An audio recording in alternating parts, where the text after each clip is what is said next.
पितृपक्ष चल रहा है अभी, और ये रहेगा मतलब काफ़ी दिन तक, थोड़े दिन तक। तो पितृपक्ष के बारे में आपको जानना ज़रूरी है।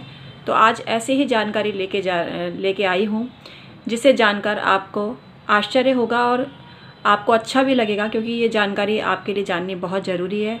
पितृ क्यों रुष्ट होते हैं, पितरों की कृपा पाने के लिए आपको क्या करना चाहिए, और ऐसा क्या करें पितृ स्वप्न में ना आए, स्वप्न में पितृ आते हैं तो क्या करें।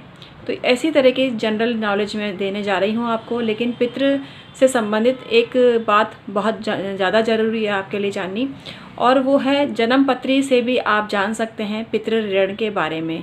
और कुछ सूचनाएं आपको देने जा रही हूँ, जिनको देखकर आपको एहसास हो जाएगा कि आपके घर में पितृ दोष है या नहीं है, या पितृ का ऋण है, वो कैसे चुकाना है, इसको भी जानना आपके लिए आज ज़रूरी है। तो मैं डॉक्टर उमाश्री, मेरे चैनल में आपका बहुत स्वागत है। आशा करती हूँ सुखी होंगे, स्वस्थ होंगे और संपन्न भी होंगे और लाइफ को एंजॉय कर रहे होंगे। मेरे जो व्यूवर्स हैं, सब्सक्राइबर हैं और सभी यूट्यूबर हैं, सबको खुशहाली भगवान दे और सब तरक्की करें, ये मैं आशीर्वाद उनके लिए प्रेषित करती हूँ। आइए आज का वीडियो शुरू करते हैं, जो आपके लिए जानना बहुत ज़रूरी है। लेकिन इससे पहले जो लोग आज पहली बार चैनल पर जुड़े हैं, वो चैनल को सब्सक्राइब कर लीजिए, बेल बटन दबा दीजिए और ऑल पर क्लिक करिए। इसी तरह की जानकारी आपको मिलती रहेगी। विभिन्नताओं से भरी हुई जानकारी मैं इस चैनल पर देती हूँ, जिसका नाम है डॉक्टर उमाश्री।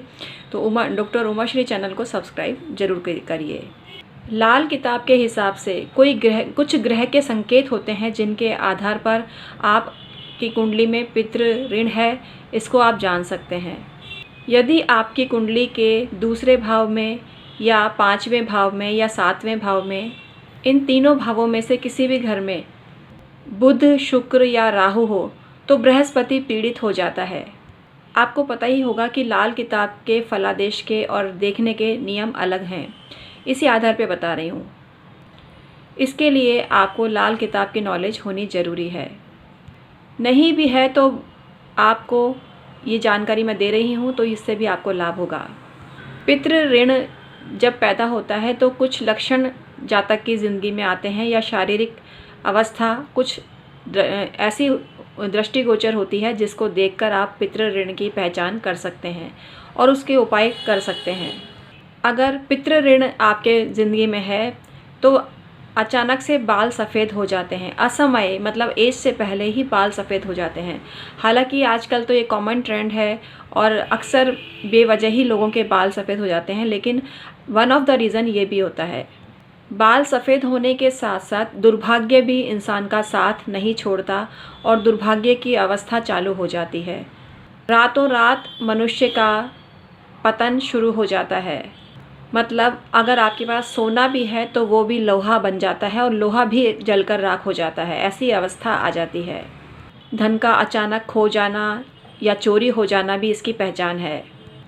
घर के सदस्य अगर स्टडी करते हैं तो उसमें भी बहुत ज़्यादा रुकावटें आती है। आपके परिवार की अचानक से बदनामी होने लगे तो आपको सावचेत हो जाना चाहिए और इसके उपाय कर लेने चाहिए। ऐसे लोगों पे झूठे आरोप भी लगते हैं और झूठी सज़ा भी उनको भुगतनी पड़ती है, यहाँ तक कि निर्दोष होते हुए भी जेल तक जाना पड़ सकता है। तो इसका उपाय निवारण का अवश्य ही आप करें।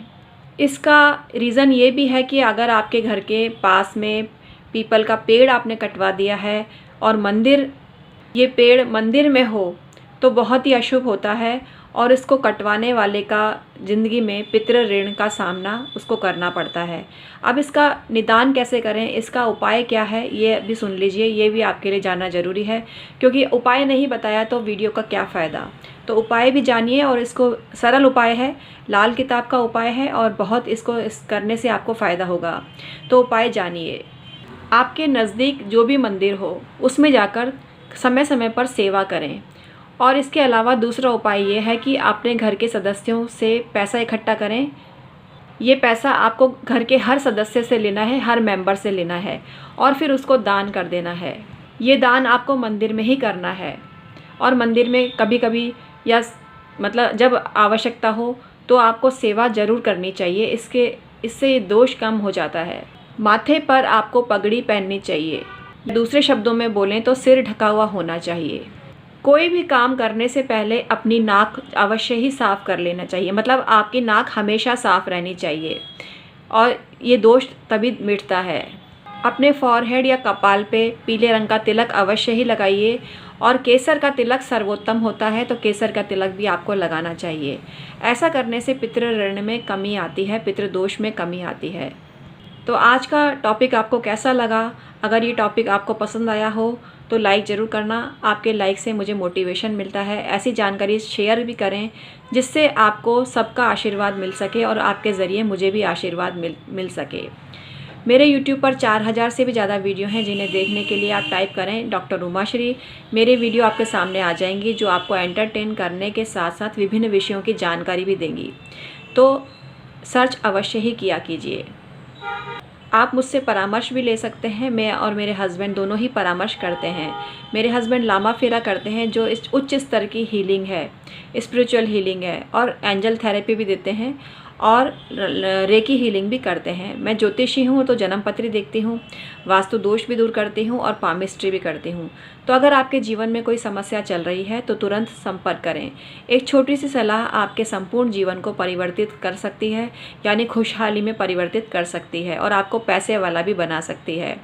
और अगर आपके पास ऑलरेडी पैसा है तो आपके पास बहुत ज़्यादा पैसा पहुंचा सकती हैं मेरी वीडियो में दी गई जानकारी और मेरा परामर्श।